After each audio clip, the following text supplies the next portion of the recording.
good to be here. We were really looking forward to this. You know, for me, my history with you goes way back. When I got out of the Army, I was told by my first boss at Bally's that I need to learn sales. So I read How to Master the Art of Selling by Tom Hopkins. My sister told me how to win friends and influence people. And then to become rich, I was told, read Rich Dad, Poor Dad, and it completely changed the way I look at business. And if you've never read the book, I mean, I recommend everybody in the world to read Rich Dad, Poor Dad. This has got to be a must-read book by anybody. And whether I say it or not, 20 million people have bought it nationwide, worldwide. So this has been a big hit. But 33 million. 33 million people have bought it. That's a lot more than 20. Not only that, is the book is pirated. Yes, a lot of times, that's the word. It's a lot of times that's I'm signing autographs, and it's not my book. Who cares? Yeah. Rick Dad, Poor Dad. So they change one letter, and then they don't have to give you the pirate in different places. Okay. More importantly, what I'm excited about is your new book, Second Chance. Can you tell us a little bit about your new book, Second Chance? Right. This book came out in January of 2015. Okay. And the reason it's such a big book is this book summarizes why I wrote Rich Dad, Poor Dad. And so Second Chance is very different than Rich Dad, Poor Dad. And really it's the history of how we got into this financial crisis. Simply said, what Second Chance says is we're being ripped off as people. And I'm not saying that's good or bad, because there's always good and bad on both sides. Mm-hmm. But this is the history of the crisis, how we got here. And the reason I wrote this book is because I put it in pictures. Because as you know, they talk about spin, and politicians say everything's fine, and everybody lies. So by looking at the pictures, and there's not my graphs, they are government graphs. And it shows in there, government graphs in the book. Yeah, in here is all these, pictures worth 1,000 words, but in here you see pictures of what's happening. Mm-hmm. This is really interesting.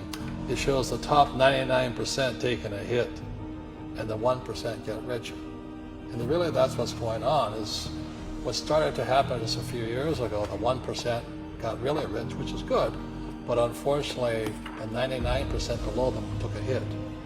So this book is just pictures and graphs and stories, and like this is a national debt of the United States, and it's growing. This is not legitimate, it's a lie. But anyway, you get a picture of it. So if you're a 10-year-old kid, or you have a 10-year-old child, you can just take them through the pictures, and they can see what's really happening. They don't have to read the book. So very cool. It's because of what I wrote here that I wrote this book. So this one became for this one. Yeah, so this gave birth to this. Yeah, the concepts behind it. Because in I was in Vietnam in 72 and 66, 72, and I knew we were being lied to as a people. And I went to military school, I was a Marine, and all this. So it disturbed me that my own government would lie to me. And so you can say, well, you're disturbed that your own government would lie to you. Yeah, we're being lied to. And I'm not saying that it's good or bad either. Do you know what I mean? Mm-hmm. Everybody's got their self-interest in all this. Sure.